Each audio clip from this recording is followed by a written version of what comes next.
Hey everybody, today I am down in San Diego finally getting hands-on with the new Acura ZDX. This is the first ever all-electric Acura and it's going to be on sale this May. If you want to know how it drives and all the details that I can't quite talk about in this video, stay tuned because the full one is coming up May 2nd. But let's talk about what we can talk about. Obviously, the style is all Acura, and I do love the look. We get the distinctive Acura shield design there. Pardon this when it's covered in bugs. We get the big LED headlights there. I love the look. I also love this long hood proportion that we find in the ZDX. This is a dedicated EV platform shared with General Motors. It's the GM Ultium platform that also underpins the Cadillac Lyriq. And like the Lyriq, we don't have a front trunk under the long hood. I am a little bit disappointed by that. However, the reason that Honda and Acura went in the direction they did with this and the related Prologue is actually pretty easy to understand. It helped this be less expensive, come to market faster, and it allows them to have access to a $7,500 tax credit. Honda does not have a factory in North America that could build an EV like this at the moment, and that would be a huge investment for a brand that doesn't necessarily expect this to sell like an Acura MDX. But having that tax credit really gives this a significant competitive advantage against a wide variety of competition. In the luxury EV SUV segment right now, it's basically General Motors, Acura, and of course Tesla that actually still have that tax credit available. You won't find one on the Genesis, you won't find one on the Mercedes or the BMW. As we come around to the back, you'll notice we also have a lot of styling elements here going on. They really wanted this to look distinctive. They didn't want this to look boxy and pragmatic like the Prologue. And as a result, they do give up a little bit of practicality. We have this extreme sort of shelf motif running right across here. It gives it kind of a wide stance, but it does mean that behind this power hatch, we get a little bit less cargo room, about 28 cubic feet back here. You will find more cargo room in some of the competition. Under this load floor, we don't find an extra storage compartment like we do in some of the related platform vehicles because we have an adaptive air suspension in this that is standard in the Type S, and it does mean that you don't get that extra storage cubby down there, but there's still enough room back here for maybe 3 to 4 24-inch roller bags. I would think this is probably going to stack up okay in the segment, but if you want something a bit more cargo practical, you're going to need something that's a bit boxier in the back and maybe has a front trunk. Dimensionally, this is on the large side. It's almost as big as an Acura MDX. It's just about 1 inch shorter, so it's almost a foot longer than the Acura RDX. It's also about a foot longer than the Tesla Model Y. Most of that, of course, comes right here with this really long hood profile.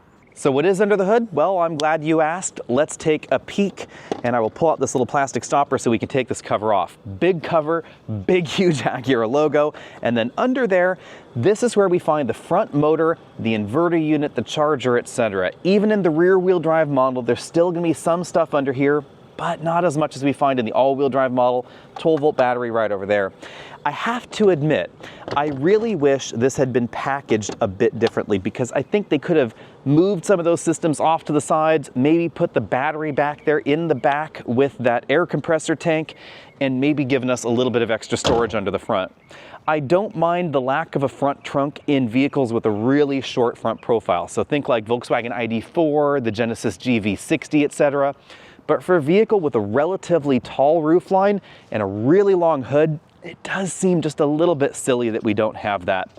On the other hand, if we come around here and we take a look at the seating position, pardon the dinging, this does have a ding that just continues and continues and continues.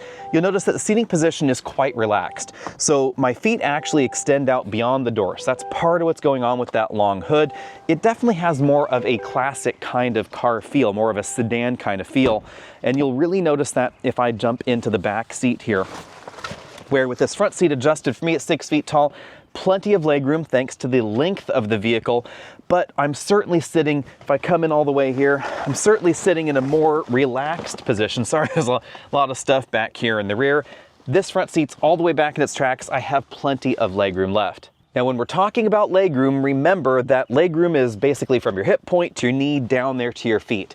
So vehicles that tend to be very relaxed like this actually have slightly lower legroom figures, generally speaking, than some SUVs that are very upright. So if I was sitting in a more upright position, kind of like that, you'd actually get a larger calculated legroom figure. So there's definitely a lot of room between the back and that firewall up front, but that's something to keep in mind.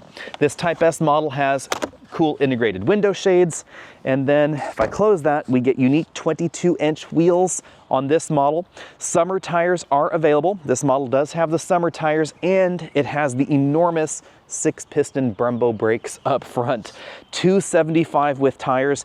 These are the biggest tire that Acura has ever put on a vehicle. Now, behind this little door here, sorry, I have to unlock the car. Then we can open the charge door. Here we find the regular CCS connector. Acura has committed to the NACS or J3400 standard, but at the moment this does have a CCS connector with that kind of weird little plug thing there that takes a while to get on board. DC charge speeds are going to be pretty similar to the Honda Prologue. Don't expect something lightning fast, so this is not going to charge as quickly as the Genesis GV70, which is a direct competitor. Direct competition, that's pretty easy to describe before we go on the inside and take a look at the dash. It's basically the Mercedes-Benz EQE SUV, the BMW iX, according to Acura. I think that those might be a bit expensive. Also, the SQ8 e-tron, a little on the expensive side. Those are over $80,000, over $85,000 actually. This is going to top out at around $74,000, and it's going to have the tax credit, so significantly less than those options. It's right around the same price as the Cadillac Lyriq, quite logically. That's probably its most direct competitor in the US. Second most direct competitor would be the Genesis GV70. This can get a little bit more expensive than the GV70 if you get the Type S version. Exactly which is the best parallel, I don't really know at the moment. This does have a lot of power, more power theoretically than we find in the GV70, but it is on the heavy side, so be sure and stay tuned for that May 2nd video coming around. Then obviously we have the elephant in the room, we have the Tesla Model Y. It gets the tax credit, you can get a performance Model Y, and pretty much all of the versions of the Model Y are going to be less expensive than this Type S. But I think this looks better. I think it's more style forward, it definitely has a very distinctive style and shape, and we don't know leasing prices yet. Most people in this segment end up leasing their EV, so it's entirely possible that this could actually lease about the same price or perhaps a little bit less expensive than that Tesla. We're just gonna have to wait until those pricing details come out.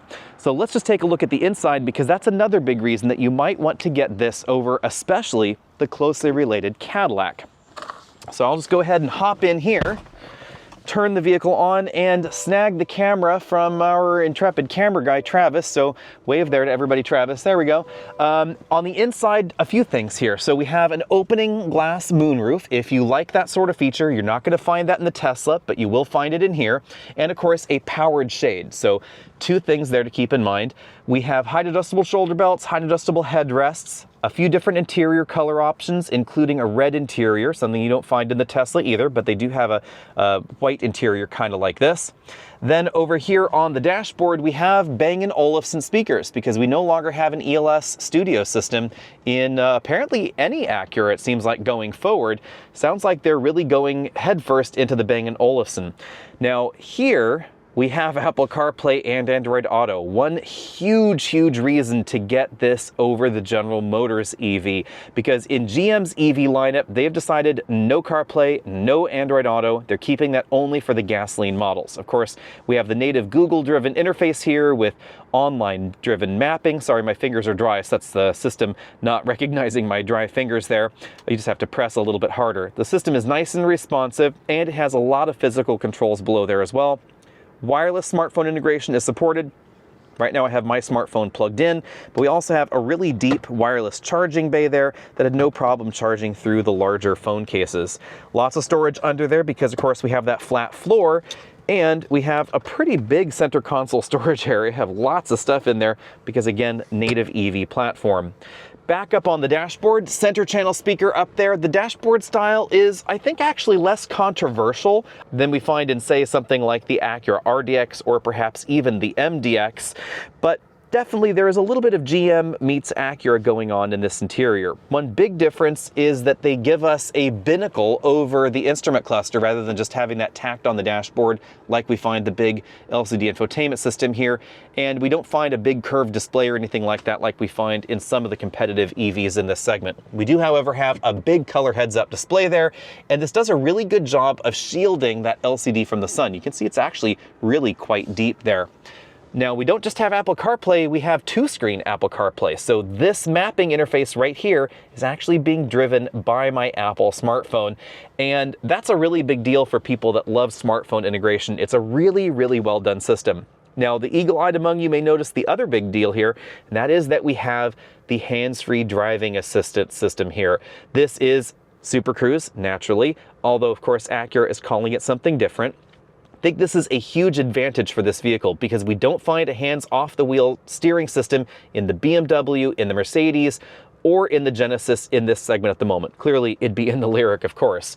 Now, we have one regen paddle there on the back, volume and track up-down controls on the back of the steering wheel as well, and the rest of the controls right there on the face of the steering wheel. Something that I was surprised to see is that we have power memory linked seats over for the driver and for the front passenger. So you'll find those memory controls on both sides of this interior. There are going to be two basic ways to get your ZDX at the beginning. The A spec is effectively the base model. You're going to get a single motor in the back, producing nearly 360 horsepower. Yep, rear-wheel drive. This is one of the very few Acuras that's rear-wheel drive, aside, of course, from the legendary Acura NSX. Now, if you want extra power, you want the $4,000 option to add a motor on the front. But the bigger motor is still going to be on the back, so it's still going to have a solid rear power bias. That front electric motor is going to bring the price tag up by $4,000 and power all the way up to almost 500.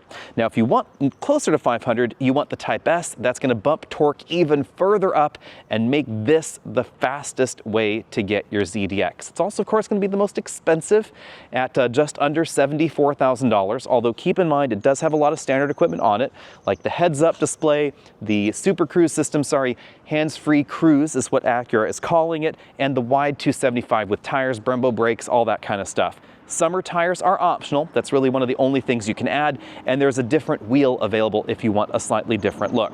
Now, keep in mind, plus destination, that's going to bump price tag up by about $1,400 or so. On the other hand, you're going to get a $7,500 tax credit. Again, because this battery is made in North America and the vehicle is built where it needs to be built for that tax credit as well. Most importantly, especially if you're concerned about Chinese imports of things, this battery contains no materials from that list of restricted countries. And that's going to be a big thing for some folks, and that is exactly how we get the tax credit on this model. We don't know what 2025 will be like. Remember that the regulations and requirements for that tax credit keep ratcheting up every year, but it really sounds like Acura and General Motors have a plan to make sure that this battery and this car stay in compliance. If you want to get your hands on one of these, reach out to your Acura dealer soon, because these are going to go on sale in mid-May, apparently. And we don't know what the future holds for the lineup, whether we're going to get some discounted lease deals. That's really going to affect the price tag of this going forward. And we don't quite know what's going to happen next year again for that tax credit. But we do know that right now, if you're looking to buy one and you want the credit, it's going to qualify for it. The Mercedes, the BMW, the Genesis, etc., they won't. And leases, it looks like you're going to get that lease credit on the lease as well. And that could make this one of the less expensive options in the luxury segment. Let me know what you think about that down there. And would you get this over the GV70? Would you get it over a Tesla Model Y? And of course, for the full video, stay tuned because that's coming up May 2nd. See all of you then.